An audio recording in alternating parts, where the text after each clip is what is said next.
अस्सलाम वालेकुम स्टूडेंट्स। मेरा नाम हमाद है और आप जिस चैनल को देख रहे हैं उसका नाम है बायोलॉजी की बाबा। और जैसे कि आपको मालूम है कि हमने एक नई सीरीज स्टार्ट की हुई है जिसका नाम है बायोलॉजिकल मॉलिक्यूल्स। और एक ये हमारा नया चैप्टर है जो कि हमारा चल रहा है और उसका तकरीबन लेक्चर 3 और 4 चल रहा है। और इसके बाद जैसे कि हमने बोला था कि ना हम बीच में एक नया टॉपिक लेकर आ गए हैं केमिस्ट्री का, जो कि सेकंड ईयर की बुक का है। और उसको पढ़ना भी हमारे लिए ज़रूरी है ताकि हम बायोलॉजिकल मॉलिक्यूल को अच्छे से समझ सकें। और उसका लेक्चर 1 हमने कर दिया था और लेक्चर 2 अब चल रहा है। और पता नहीं लेक्चर 1 इंशाल्लाह जल्दी अपलोड हो जाएगा और लेक्चर 2 को भी हमें अपलोड करना है। तो अभी तक मैंने लेक्चर 1 तो अपलोड नहीं किया है, इंशाल्लाह जल्द से जल्द उसे अपलोड भी कर दिया जाएगा ताकि आप लोगों को यूट्यूब पे जिन्होंने नहीं देखा है वो भी उसको देख सकें और उससे फ़ायदा उठा सकें। और ये हमारी लाइव क्लास चल रही होती है जैसे कि आपको मालूम है।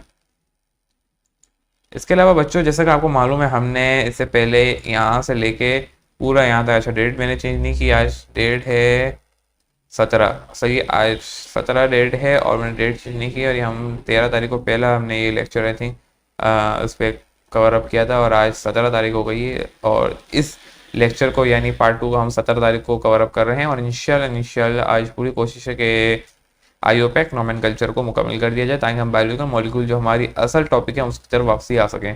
और जैसे कि आपको मालूम है कि मैंने जो है कुछ चीज़ें आपको पढ़ाई थी, फंक्शन ग्रुप के बारे में पढ़ाया था। उम्मीद है आप उसको अच्छे से देख चुके होंगे और समझ चुके होंगे और उसके बारे में आपको मालूम हो गया होगा कि ये किस तरीके से काम करता है और क्या इसके बारे में बातें बताई जाती हैं। रेडिकल्स हो गए, फिर हमने रूल्स पढ़ा था कि कार्बन चेन कैसे सेलेक्ट करते हैं और कहाँ से सेलेक्ट करते हैं। फिर मैंने आपको ये भी बताया था कि रूल्स यहाँ पे लिखवाए थे जो कि सब्सटेंट क्या होता है। फिर फंक्शन ग्रुप सब्सटेंट के दरमियान डिफरेंस करवा के आपको बताया था, साइक्लो के बारे में बताया था। वर्ड रूल्स लिखवाए थे, या आपने याद कर लिए होंगे, डबल ट्रिपल बॉन्ड। फिर मैंने आपको ये भी बताया था कि जहाँ से फंक्शन ग्रुप या डबल बॉन्ड ट्रिपल बॉन्ड आ जाए वहाँ से जो है आप कार्बन चेन सेलेक्ट करेंगे, स्टार्ट करेंगे। और अगर डबल बॉन्ड ट्रिपल बॉन्ड या फंक्शन ग्रुप हो ही ना तो फिर सिंगल बॉन्ड ही हो सिर्फ, तो आप वहीं से करेंगे जहाँ से कार्बन स्टार्ट हो रही है। फिर एक और बात मैंने बताई थी, जहाँ से अगर ये दो चीज़ें नहीं है, फिर फंक्शन ग्रुप भी नहीं है, सिंगल बॉन्ड है और एनी सब्सटेंट अगर आ गया, जैसे क्लोरो आ गया, कोई मिथाइल ग्रुप आ गया, कोई भी इथाइल ग्रुप आ गया, फिर आप वहाँ से करेंगे जहाँ से सब्सटेंट करीब हो। ये सारी बातें हम कर चुके हैं एग्जाम्पल्स के साथ साथ। और फिर मैंने जो है आपको प्रायोरिटी लिस्ट लिखवाई थी कि ना फंक्शन ग्रुप की प्रायोरिटी लिस्ट होती है कि अगर कार्बोक्सिलिक एसिड आ रहा है, एस्टर आ रहा है, एक ही कार्बन में, एक ही ग्रुप, एक ही कंपाउंड में, फिर हम उसको क्या कर देंगे ना, अगर कार्बोक्सिलिक एसिड भी है, पहले एस्टर भी है, तो हम कार्बोक्सिलिक एसिड को फंक्शन ग्रुप मानते हैं और एस्टर को हम क्या मानते हैं आपको मालूम होगा, उसे हम मानते हैं एक तरीके से कॉमन नेम के नाम से और सब्सटेंट के तौर पे हम मानते हैं, जैसे कि आपको मालूम होगा। और अगर ऐसा है कि एस्टर और एल्डिहाइड एक ही ग्रुप में आ रहे हैं, एस्टर भी है और एल्डिहाइड भी एक ही कंपाउंड में आ गए हैं, तो आपको मालूम होगा कि हम एस्टर को क्या मानेंगे, फंक्शन ग्रुप मानेंगे, और एल्डिहाइड को फिर हम जो है सब्सटेंट के तौर पे एक्ट करवाएंगे। इसी तरीके से पूरी प्रायोरिटी लिस्ट चल रही थी कि ना कौन सी प्रायोरिटी सबसे ज़्यादा होती है, फिर कौन कब फंक्शन ग्रुप के तौर पे एक्ट करेगा। फिर मैंने आपको यहाँ पे एक एग्जाम्पल करवा दी थी जिसका नाम था ग्लूकोज के बारे में हमने बताया था। और मैंने ये आपको आईयूपैक नेम लिखवा के दिखाया था। और अच्छा, मैंने जो है यहाँ पे एक गड़बड़ ये भी की थी कि एक और एच मैंने यहाँ नहीं लगाया था ताकि फिर यहाँ पे अब पूरा नाम हो जाता है। नाम में फिर मैंने गड़बड़ की, नाम भी सही नहीं लिखा था इसका मतलब। तो अगर मैं यहाँ पे ब्लैक करके यहाँ ओ कर दूँ, फिर यहाँ पे मैं एच लगा दूँ, तो फिर इस तरीके से ये जो है पूरा हो जाएगा आपका। अब सही है, अब देखें, अभी चार पूरे सारे बॉन्ड्स मुकम्मल हो चुके हैं। फिर नाम कितना हो जाएगा अब देखते हैं। नाम को अब आप सेलेक्ट करें, 2 3 4 5 और 6 पे लगा, 6 भी आ जाएगा, यानी अब 5 हो गए। इस तरीके से ये पूरा एक नाम था आपका। अब बच्चों, मैंने आपको एक प्रॉपर ग्लूकोज का स्ट्रक्चर बना के दिखाना है जिससे आपको पूरी बात क्लियर हो जाएगी कि हम करना क्या चाह रहे हैं इसमें और इसको और किस तरीके से करा जा सकता है। अगर मैं नेक्स्ट स्लाइड्स की तरफ आ जाऊं और यहाँ पे जो है अपना काम स्टार्ट कर दूं इस तरीके से, तो फिर आपको पता चल जाएगा कि हम क्या कर रहे हैं। पहले मैं इसको डिलीट कर देता हूँ। अच्छा जी,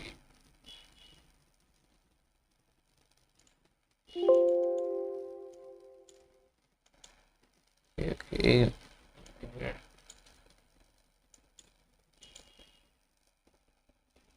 ओके,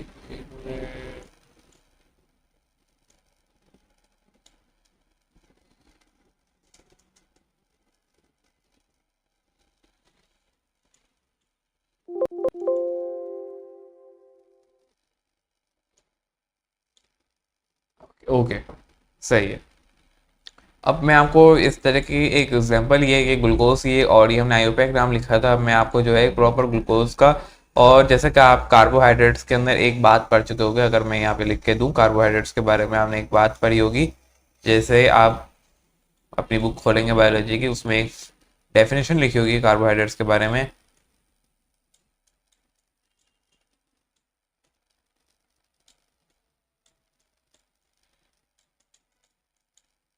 जिसके अंदर हमने ये लिखा होगा पॉली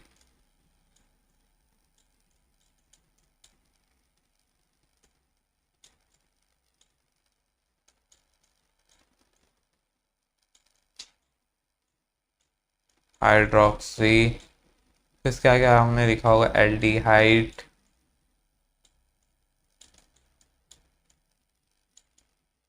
कीटोन।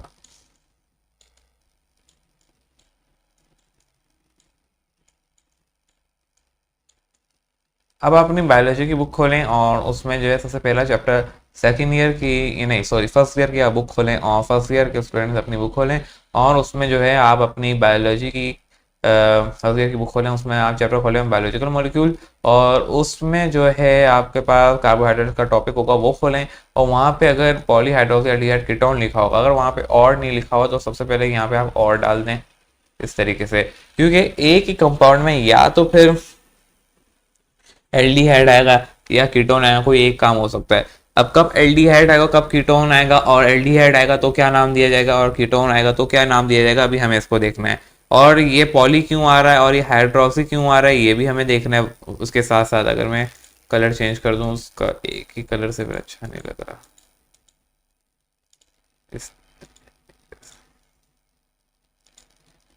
अगर आप देख, ग्रीन चाहिए, ग्रीन, डार्क ग्रीन, ये पॉली क्यों आ रहा है, फिर ये हाइड्रोक्सी साहब क्यों आ रहे हैं, फिर एल्डिहाइड आएगा तो क्या नाम दिया जाएगा, कीटोन आएगा तो क्या नाम दिया जाएगा, हमें इसको भी साथ में अभी देखना है। तो बच्चों मैंने आपको जैसे कि बताया कि हमने ये पूरा एक स्ट्रक्चर बना चुके हैं ग्लूकोज का, और हमने आयोपेक नाम दिया था, और आयोपेक नाम के अंदर बस यार यहाँ पे जो है अब इसको जो है आप क्या करें, यहाँ पे एक और दे दें 6, और साथ में टेट्रा हाइड्रोक्सी कहते हैं। अब इसको मैं थोड़ा सा कंडेंस करके दूं, या इस तरीके दो तरीके के स्ट्रक्चर मैं आपको बना के दिखाऊंगा एक ही प्लेट एक ही जगह पे, ताकि ऐसा आपको पता चल जाए मैं कहना क्या चाह रहा हूँ। सही है, 4 स्ट्रक्चर टोटल, मैं आपको टोटल यहाँ पे कितने 3, पहले 2 बनाता हूँ। पहले हम पॉली हाइड्रोक्सी एल्डिहाइड के साथ खेलेंगे, फिर इसके बाद हम कीटोन के साथ खेलेंगे। तो उसके तकरीबन मैं कुछ स्ट्रक्चर्स बना रहा हूँ, आपको बताते जाऊँगा कब कौन सा काम किस तरीके से नाम दिया जाएगा। बस आपको ये प्रायोरिटी लिस्ट याद होनी चाहिए, क्योंकि इसके बाद हम कुछ प्रैक्टिस भी करेंगे, तो इस तरीके के नाम आपको पता चल जाएंगे कि कब क्या किस तरीके से नाम देना है, ये आपको आना चाहिए। ये अगर आपको आ गया है, ये आते तो फिर आपको अब उसको मसला नहीं होगा। अब आप ये भी देख लें कि प्रायोरिटी लिस्ट में एल्डिहाइड को COOH के साथ और अल लगाया जाता है, कीटोन के अंदर ऑन लगाया 1 लगाया जाता है। सही है, तो फिर हम इसको स्टार्ट करते हैं फिर।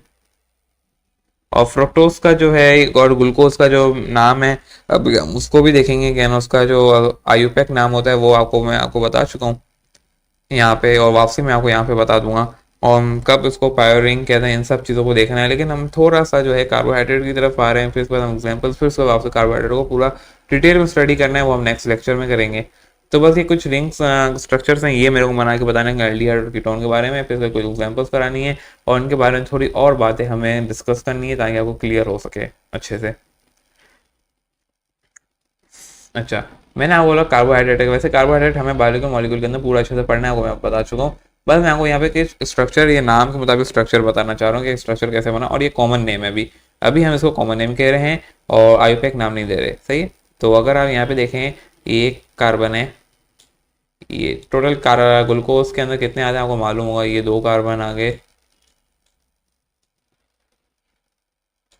एक और बात, अगर आपको ये आयुपेक नाम पढ़ रहे हैं यानी, और मैं आपको बता चलूँ कि एक यहाँ पे बात लिख दूँ सबसे पहले मैं आप लोगों के लिए, कि ग्लूकोज का, कहाँ लिखूँ जगह नहीं होगी, ग्लूकोज का, और ये चलिए इसको मैं बाद में ही लिखता हूँ ताकि आपको पता चल सके मैं कर क्या रहा हूँ, वरना फिर आप बोलेंगे पहले से नहीं बताता। 3 हो गए हैं, और इसके बाद ये हो गया आपका 4, ये हो गया 5 और ये हो गया 6।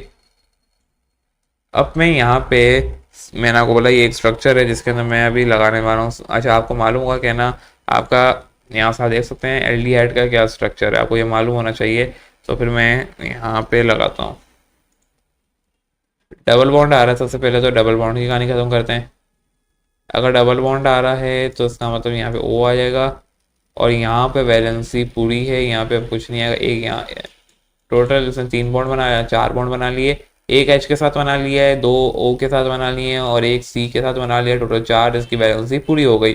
सही, अब यहाँ पे कुछ नहीं आएगा। क्यों नहीं आएगा? क्योंकि इसने ओ के साथ 2 बॉन्ड बना लिए हैं, तो इसका मतलब ये 4 पूरे हो गए, 2 यहाँ, 3 यहाँ और ये चौथा ए एच के साथ। इसी तरीके से फिर आगे चलो, फिर यहाँ पे आप लगा दो आपका ओ एच लगा दो। यहाँ पे सपोज करें ये आ गया आपका ओ एच, फिर यहाँ पे एच लगा देते हैं।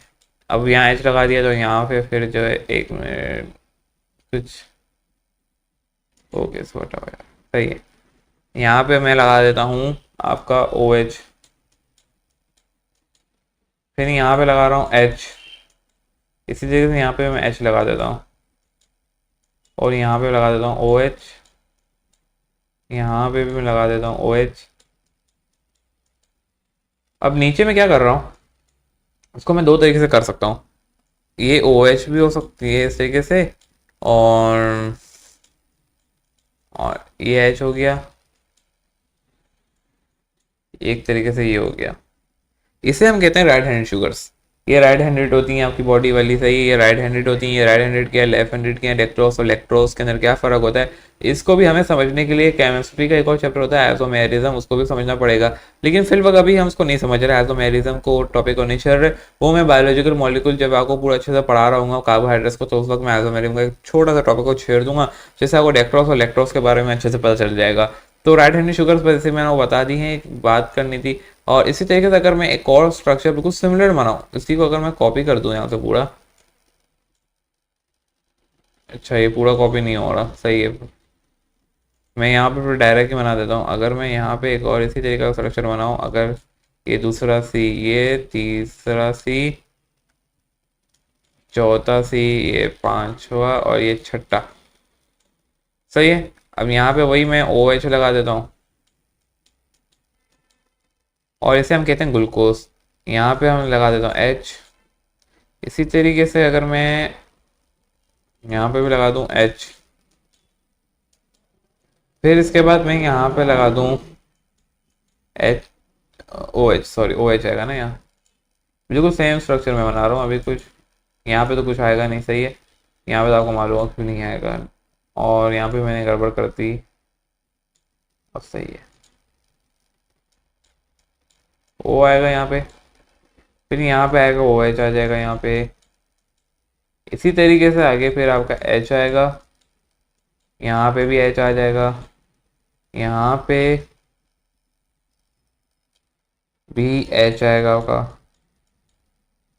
अब आप बोलेंगे ये स्ट्रक्चर के अंदर जो कोई डिफरेंस ही नहीं है, तो फिर ऐसा क्या है, क्या सेम तो स्ट्रक्चर है। अभी मैं दोनों ग्लूकोज का बना रहा हूँ, मैं फ्रुक्टोज का भी नहीं बना रहा। फ्रुक्टोज भी होता है जो कि कार्बोहाइड्रेट ही है, और उसे हम आइसोमेरिज्म कहते हैं। और आइसोमेरिज्म क्या होता है अभी हम डिस्कस करेंगे, थोड़ा सा उसके ऊपर मैं छेड़ूंगा टॉपिक को। यहाँ पे मैं लगा रहा हूँ एच, फिर यहाँ पे मैं लगा रहा हूँ ओ एच, ओ एच यहाँ पे भी आ रहा है, यहाँ पे भी ओ एच आ रहा है।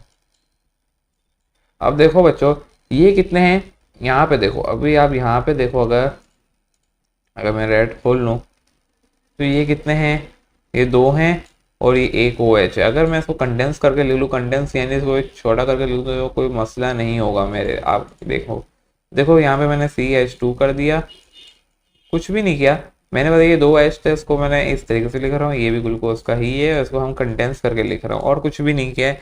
इस तरीके से भी लिखा जा सकता है CH2OH को, सही है। एक तरीका ये हो गया। अब इसका नाम क्या है, अब देखो, अब मैंने पॉलीहाइड्रोक्सी, अब देखो उसमें अंदर क्या आ रहा है, एक तो कीटोन आ रहा है ग्रुप आपका।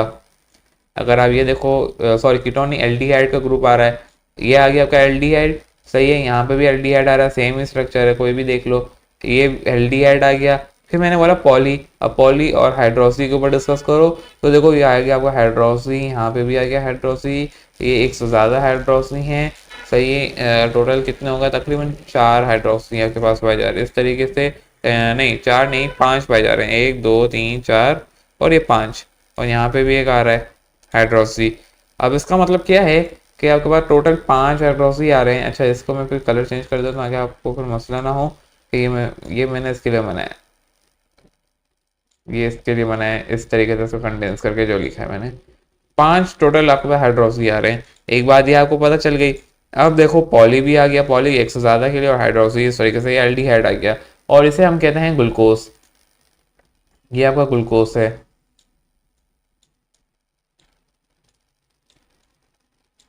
नाम हम पहले भी कर चुके हैं इसका, आप बस नाम दे दें यहाँ से पहले पे, ये पहला दूसरा तीसरा चौथा ये पांचवा छठा, और आप इसको नाम आप खुद देंगे, मैं नहीं दूंगा क्योंकि आपको आना चाहिए। आपको आयुपैक नाम मैंने सिखा दिए पूरे अच्छे से, 1 2 3 4 और ये 5 और 6 हैं। अब इन 6 को कैसा नाम देते हैं आपको ये पता होना चाहिए कि 6 का नाम किस तरीके से दिया जाएगा। अगर आप पहले कमेंट में लिख दें फिर मैं इसके बाद यहाँ पे लिख देता हूँ, पहले आप अपना कमेंट में आंसर दें जल्दी से। जिन्होंने दे दिया है बहुत अच्छी बात है, जिन्होंने नहीं दिया उनको मैं बता देता हूँ। इसका नाम आएगा टोटल कितने, एक, यहाँ से आप गिने तो आपको पता चलेगा उसके नाम कितने टोटल। ये एक हो गया, अच्छा ब्लैक ले लेता हूँ मैं, एक हो गया, दो हो गया, तीन हो गया, चार हो गया, पाँच हो गया, छः हो गए। सही है, 6 कार्बन है, यानी कितना हो गया, हेक्सेन हो गया। पहली बात तो ये क्लियर हो गई। अब इसके बाद ग्लूकोज का 6 कार्बन ही आते हैं, 6 H12O6 होता है ना, H12 होता है और O6 होता है, यही आपने सुना होगा। अब देखो टोटल हाइड्रोजन कितने, एक एच हो गया, ये 2 हो गए, ये 3 हो गए, 4 हो गए, 5 हो गए, ये 6, ये 7, ये 8, ये 9, ये 10 और 11 और एक 12। मैंने यहाँ 1 2 3 4 5 6 7 ये 8 9 10 और 11, और यहाँ पे मैंने नहीं लगाया, यहाँ पे 12। टोटल 12 हाइड्रोजन होगा, 6 ऑक्सीजन होने चाहिए, 1 2 3 ये 4, 1 2 3 4 और ये 5 और ये 6, 1 ये 2 ये 3 ये 4 ये 5, टोटल 6 है। ऑक्सीजन भी हो गए। यही ग्लूकोज का फार्मूला होता है, आपको मालूम होगा, C6H12O6 होता है ना, यही होता है ना, आपने यही सुना होगा, C6H12 और O। इसी तरीके से ये टोटल आपके पास आ गए कुछ। और इसी को अगर हम आगे देखें, अब हमें आगे चलना होगा, और उसी को जब आगे चलेंगे तो अभी आपको बताता हूँ। और उसका अगर आयुपैक नाम देखा जाए तो मैंने आपको बताया 6 कार्बन में हेक्सेन होगा, और कितने पे पहले OH लगा हुआ है, 1 2 3 4, अच्छा कहाँ से गिनेंगे हम, ये दूसरे कार्बन पे, तीसरे कार्बन पे, चौथे कार्बन, पांचवें कार्बन, छठे कार्बन पे।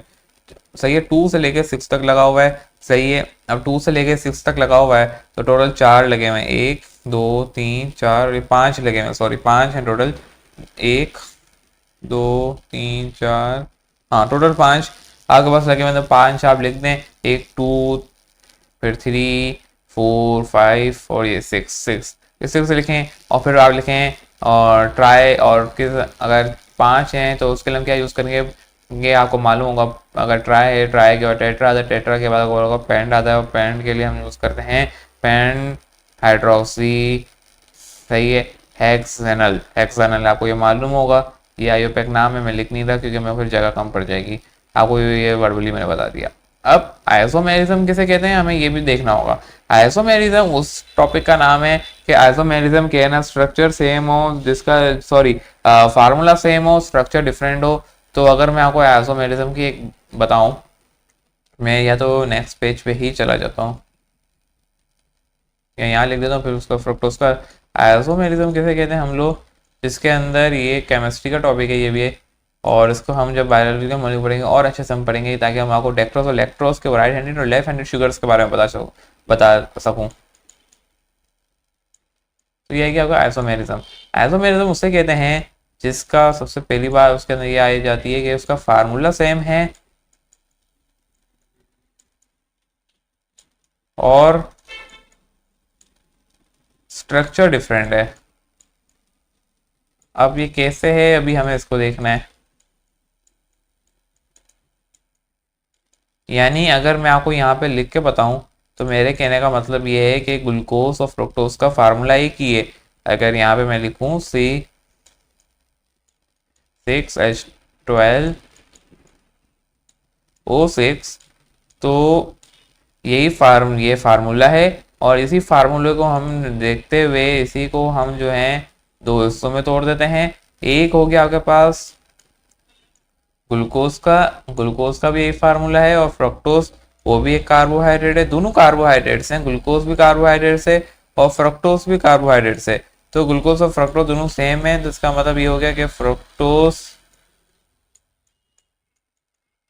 का फार्मूला और ग्लूकोज का फार्मूला सेम है, और यही फार्मूला दोनों में इस्तेमाल किया जाता है। सही है, आपको ये बात बताइए। यानी यही आइसोमेरिज्म के अंदर हम स्टडी करते हैं जिसके अंदर फार्मूला सेम हो, स्ट्रक्चर डिफरेंट हो। ग्लूकोज का फ्रक्टोज का फार्मूला सेम है लेकिन दोनों का स्ट्रक्चर डिफरेंट है। अब मैं आपको फ्रक्टोज का स्ट्रक्चर बना के दिखाता हूँ जिससे आपको पता चल जाएगा कि ना ये क्या वाकई आइसोमेरिज्म है, आइसोमेरिज्म की डेफिनेशन है, और इसी को हम मद्देनजर रखते हुए कंटिन्यू। अब मैं अगर एक नया पेज ले लूँ ताकि आपको उस पर फिर मैं समझूँ, ताकि कुछ डिलीट नहीं करना पड़े मुझे। अगर मैं यहाँ पे आपका स्ट्रक्चर को स्टार्ट कर दूँ, यहाँ पे मैं कुल फ्रुक्टोज का स्ट्रक्चर बना रहा हूँ। ये एक सी हो गया, वही 6 कार्बन है मैं आपको जैसे बताया। ये दूसरा, ये तीसरा और ये चौथा। अच्छा थोड़ी गड़बड़ हो गई है राइटिंग में। फिर ये तीसरा हो गया आपके पास, ये चौथा हो गया, ये पांचवा हो गया और ये छठा हो गया। ये हो गया ना। अब देखो मैं क्या करता हूँ, सिर्फ मैंने फंक्शनल ग्रुप को चेंज किया, और यानी अब मैं लगा रहा हूँ कीटोन को। अब मैं जो है स्ट्रक्चर सेम, स्ट्रक्चर जो है डिफरेंट कर रहा हूँ, और फंक्शन यानी जो फार्मूला है वो सेम रख रहा हूँ, यानी फंक्शनल ग्रुप चेंज होने वाला है। अब इसमें क्या है, फ्रक्टोज के अंदर क्या आ जाता है, कीटोन आ जाता है। वहाँ पे जैसे आपको मालूम है यहाँ पे एल्डिहाइड आ रहा था, ये एल्डिहाइड है ना, जैसे आपको ये मालूम होगा ये आपका एल्डिहाइड है। सही है, ये आपका एल्डिहाइड है। तो फ्रक्टोज के अंदर क्या आ जाता है, कीटोन्स आप आ जाते हैं। अब कीटोन कैसे आते हैं मैं आपको दिखाता हूँ। स्ट्रक्चर जो है आपका चेंज हो जाएगा, फार्मूला सेम रहेगा। अब जैसे कि यहाँ पे मैं बताता हूँ, यहाँ पे मैं एक H लगा देता हूँ। यहाँ पे सबसे पहले मैं कीटोन लगा देता हूँ, और कीटोन का यही फार्मूला है, अगर आप देखें यही है, RC double bond O R। Radical R है, R का क्या मतलब है, रेडिकल है। C है, डबल बॉन्ड O है, और R है। इसी तरीके से अब मैं यहाँ पे ये, यानी ये एक रेडिकल हो गया आपका। सॉरी, एक मिनट में पहले इसको लिख देता हूँ पूरा, फिर मैं आपको बताता हूँ कि इसमें रेडिकल क्या है, ताकि आपको अच्छे से समझ में आ जाए। ये आ गया आपका एक H, यहाँ पे मैं लगा रहा हूँ OH, और यहाँ पे मैं लगा रहा हूँ H। इसी तरीके से यहाँ पे मैं लगा रहा हूँ H, यहाँ पे लगा रहा हूँ OH, फिर इसके अलावा मैं यहाँ पे लगा रहा हूँ OH, यहाँ पे भी OH, इस तरीके से यहाँ पे भी OH, यहाँ पे H, यहाँ पे भी H, यहाँ पे भी H, और यहाँ पे भी H। आपको एक और बात पता चल गई होगी, मैंने आपको यहाँ पे बताया था कि कार्बन का 4 बॉन्ड बनाने की सलाहियत होती है, यही कैलोरी होती है। क्या कार्बन ने यहाँ पे 4 वैलेंस बॉन्ड अपने मुकम्मल किए। एक इस तरीके से देखो यहाँ पे भी, आप अगर ग्लूकोज के अंदर देखो वहाँ पे भी यही किया था, फ्रक्टोज के अंदर भी यही हो रहा है। देखो एक इसने H के साथ, यहाँ पे भी H के साथ, यहाँ पे OH के साथ, यहाँ पे C के साथ। अब मैंने आपको जैसे कि बताया कि मैंने आपको यहाँ ऊपर बताया था कि रेडिकल क्या होते हैं और ये क्या होते हैं। ये R हो गया, यहाँ पे भी R हो गया, 2 रेडिकल हो गए। अब यहाँ पे देखो, अगर आपका जो कीटोन है वहाँ पे 2 रेडिकल लगे होते हैं, और फिर बीच में जो है C डबल बॉन्ड OR होता है, उसे हम कीटोन कहते हैं। और 1 जो है इसका फार्मूला होता है, यूनिक नेम होता है, यानी आईयूपैक नेम होता है। और यहाँ पे RC डबल बॉन्ड OR आता है। यहाँ पे भी इसी तरीके से हो रहा होगा, अगर आप देखो यहाँ पे, अगर आप नोट करें तो ये देखें, ये एक कार आ गया, ये एक रेडिकल आ गया, बीच में C डबल बॉन्ड O आ रहा है, यानी कीटोन साहब आ रहे हैं। और कीटोन के बाद जो है आपका दूसरा रेडिकल स्टार्ट हो रहा है, ये पूरा एक रेडिकल है। ये क्या, एक पूरा रेडिकल आ गया, यानी ये भी शामिल है पूरा। इस तरीके से पूरा ये शामिल है।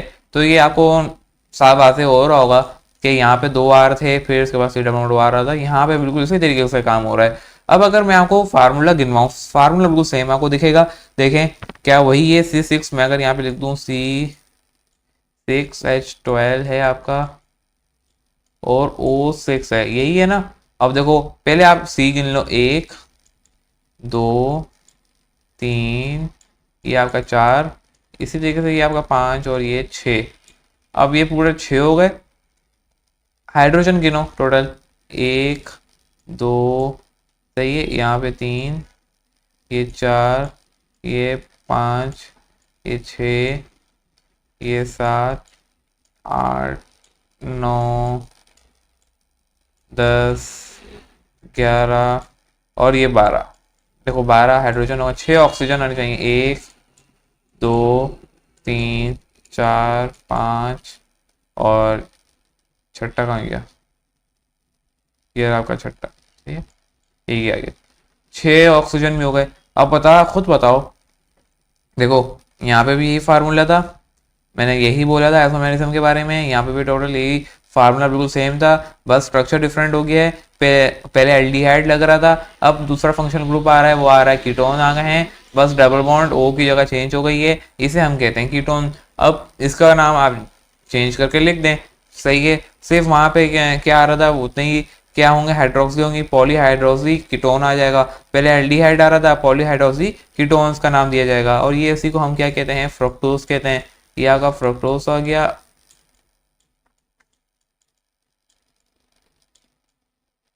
और इसी को अगर मैं आगे ले जाऊं तो फिर से हम क्या कहते हैं, पॉली हाइड्रोक्सी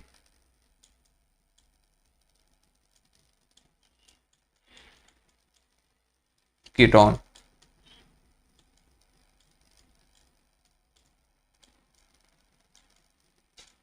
ये आपको मालूम हो गया। अब अगर मैं आपको आगे एक और बात बताऊं, उसका अगर आयुपेक नाम लिखूं, आयुपेक नाम आप कर सकते हैं।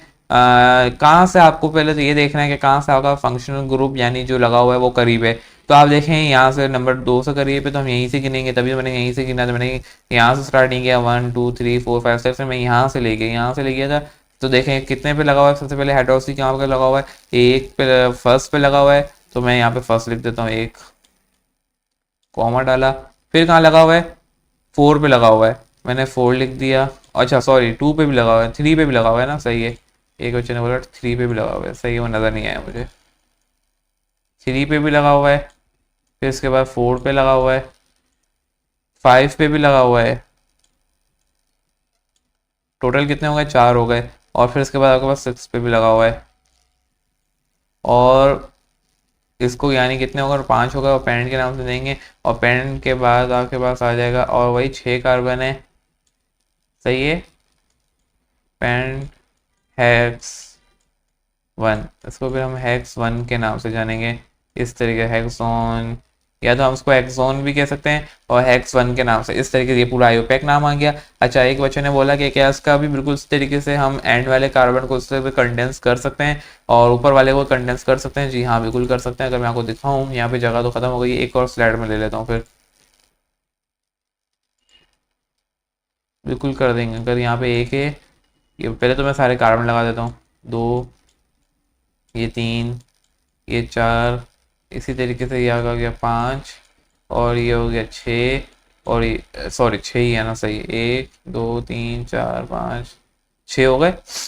अब बच्चे ने बोला कि इसको कंडेंस कर सकते हैं, जरूर कर सकते हैं। अब मैं इसको जो है पूरा एक CH2 बना देता हूँ, सही है, और ये OH आ जाएगा। इसी तरीके से नीचे भी मैं इसको CH2 कर देता हूँ, एक ही C है, ये 2 H हो जाएंगे, एक OH बन जाएगा। इसी तरीके से फिर मैंने बोला यहाँ पे हम इसको यूँ कर सकते हैं, CH2 हो गया, फिर ये OH आ गया। इसी तरीके से बिल्कुल कर सकते हैं, इसको कंडेंस मैंने कर दिया है। फिर इसके बाद यहाँ पे O लगा दिया, कीटोन आ गया, पूरा कीटोन ग्रुप बन गया, वो एक रेडिकल बन गया, ये आपका एक रेडिकल हो गया।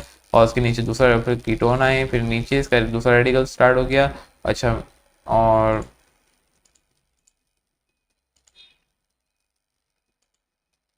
यहाँ पे फिर यहाँ पे आपको मालूम है क्या आएगा, इसी को देखते हुए बनाएंगे। H आएगा, फिर यहाँ पे अच्छा, ग्लूकोज कहाँ पाया जाता है, फ्रुक्टोज कहाँ पाया जाता है, ये इसके एक यूजेस से आपको बता दूं अगर, तो कोई पूछे कोई ख्याल है तो वैसे तो हम बायोलॉजी मॉलिक्यूल में इसके बहुत सारे यूजेस और कहाँ कहाँ ये पाया जाता है इसको हम बहुत अच्छे से पढ़ेंगे। ग्लूकोज और फ्रुक्टोज के बारे में पूरे से स्ट्रक्चर्स बनाएंगे कि हम कुछ लिंकेज बनाएंगे कि ना जब दो फ्रुक्टोज आपस में जुड़ जाएं, जैसे कि आपको मालूम होगा हमने एक पेप्टाइड बनाया था, किसमें करा था हमने ये काम आपको अच्छे से मालूम, कंडेंसेशन जब हम पढ़ रहे थे, कंडेंसेशन का जब हमने टॉपिक पढ़ा था आपको यहाँ पे मालूम है हमने एक प्रोटीन का स्ट्रक्चर बनाया था जहाँ पे हमने एक अमाइन ग्रुप को दूसरे अमाइन ग्रुप और कार्बोक्सिलिक एसिड को जोड़ा था जिसमें वाटर मॉलिक्यूल निकल रहा था। इसी तरीके से ग्लूकोज भी जुड़ते हैं, जब दो ग्लूकोज का यूनिट या दो फ्रुक्टोज का यूनिट या ग्लूकोज और फ्रुक्टोज जब आपस में जुड़ जाते हैं तो इस तरीके से क्या होता है, ये एक बॉन्ड फॉर्म होता है जिसे हम ग्लाइकोसाइड बॉन्ड कहते हैं, और ये भी एक बॉन्ड फॉर्म करते हैं, वाटर का मॉलिक्यूल निकलता है। और ये किस तरीके से पाए जाते हैं, कहाँ कहाँ क्या पाया जाता है, ये हमें बिल्कुल हमें वहाँ पे देखेंगे। लेकिन आपको एक बात बता दूं कि अगर फ्रुक्टोज खाली फ्रुक्टोज उसके साथ कोई दूसरा फ्रुक्टोज ज्वाइन नहीं है, खाली एक सिंगल फ्रुक्टोज अगर पाया जाता है तो फ्रूट्स में पाया जाता है, और अगर ग्लूकोज की बात की जाए तो वो चॉकलेट वगैरह इन दूसरे कार्बोहाइड्रेट्स में पाया जाता है। उस तरीके से हम पूरा उसको आगे वाली जब बायोलॉजिकल मॉलिक्यूल को वापस कंटिन्यू करेंगे वहाँ पे कार्बोहाइड्रेट्स पूरा डिटेल में हमें पढ़ना है कि मोनो क्या होते हैं, ऑलिगो क्या होते हैं, डायसैकेराइड्स क्या होते हैं, मोनोसैकेराइड, ऑलिगोसैकेराइड और पॉलीसैकेराइड्स यानी एक से ज़्यादा कार्बोहाइड्रेट्स तो क्या होता है हमें डिस्कस करना है। तो यहाँ पे फिर मैं उसको आगे ले जाऊँ, ओ एच यहाँ पे एच, फिर इसी तरीके से ओ एच और यहाँ पे भी ओ एच। अच्छा इसको तो मैं कंडेंस कर रहा हूँ ना, यहाँ पे CH2 OH आएगा और यहाँ पे H आएगा ना, सही है। तो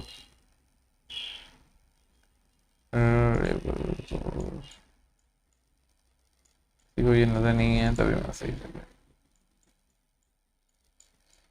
सही है। ये देखें ये एक पूरा का वही फ्रुक्टोज का स्ट्रक्चर बन गया, बस मैंने उसको कंडेंस कर दिया है, शॉर्ट फॉर्म में लिखा है। देखो आपको अब यहाँ पे पूरा आईयूपैक नाम मैंने जो बेसिक टू एडवांस था उसके बारे में कुछ बातें बताई, वरना तो एडवांस टू हम मास्टर्स लेवल्स की तरफ भी जा सकते थे लेकिन टाइम नहीं है। तो बस मेरे को छोटा सा ये टॉपिक कवर अप कराना था ताकि आपको कार्बोहाइड्रेट्स का पूरा ये समझ में आ सके कि ये होता कैसे है और कैसे हम आईयूपैक नाम देते हैं, कैसे हम जो है ग्लूकोज और फ्रुक्टोज को डिफ्रेंशिएट करते हैं कि ना एक ही फार्मूला है लेकिन स्ट्रक्चर डिफरेंट है, और फिर एक स्ट्रक्चर डिफरेंट होने की वजह से फार्मूला सेम है, स्ट्रक्चर डिफरेंट होने की वजह से पूरा नाम चेंज हो रहा है। कैसे नाम देते हैं आपको आप समझ में आ गया होगा क्योंकि हम किस तरीके से नाम दे रहे हैं, वरना तो उसमें अभी बहुत कुछ हमें समझने को है लेकिन टाइम नहीं है।